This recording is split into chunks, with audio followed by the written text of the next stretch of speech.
Hello, for this video, ang ano.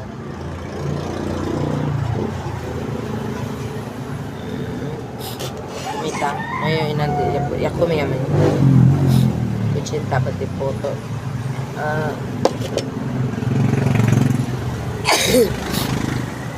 Kupra yung biskotso, may lang. May kupra lang yung photo, pati kuchinta. So, ay nagkape. Pagditing-riting. Kasi nga, may mga happenings na yung nangyayari is nababasa ko dito, diba? Kasi nga bilog ang mundo, paulit-ulit lang nangyayari yung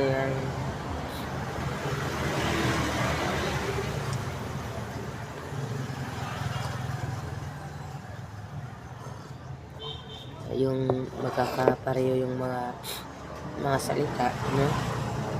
Akala mo alam niya pero hindi pala, ganun.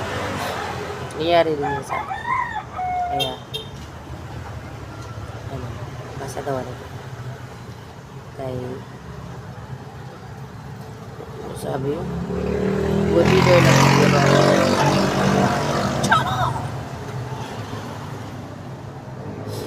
The best way to do this is through theater or other devices of its kind. Surround yourself with luxury dazzle your followers with wisdom splendor.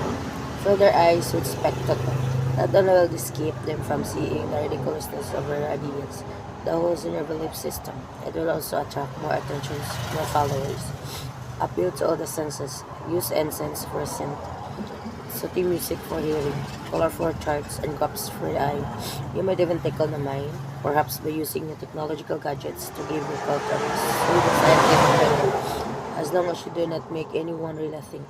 Use the exotic, distant cultures, strange customs to create theatrical effects, and to make the most banal and ordinary affairs seem signs of something extraordinary. Pero mostly Leo, with my mind, na mata mo lang yung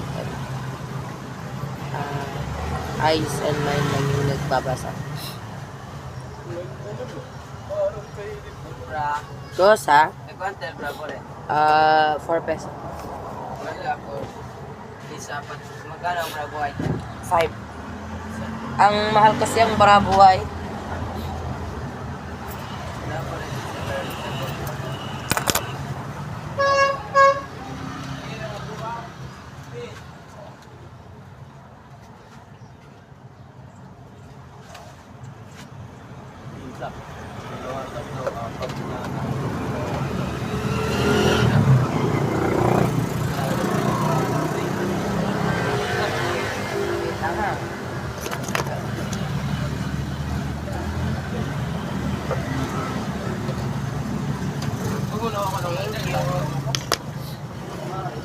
nagwa-order ako na Bisaya at Chabacano, no?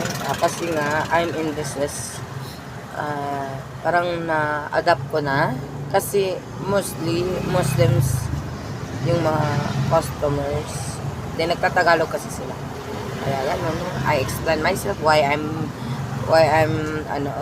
talking Tagalog every time. Kasi na-adapt ko. Kaya nung mag-uwi ako sa amin, Bisaya kasi ako. Bisaya yung salita. Nag-uusap kami Bisaya. But at the end of the scenario, naging Chabacano na. Ha? Ganga nga sila. Unsa to? Chabacano na pala ko nag-istorya, di ba? Kaya, I prefer to talk Tagalog. Kasi parang sinabes mawala na nga Bisaya kung takot sa rin. Kasi dili daw mailan nga Bisaya. Eh maayo daw kay ko mag-pronounce sa Chabacano. While I'm in Cagayan de Oro City way back 2009, nakapalibot na ako sa mga Chabacano. Kasi Chabacano people man kay sila todo.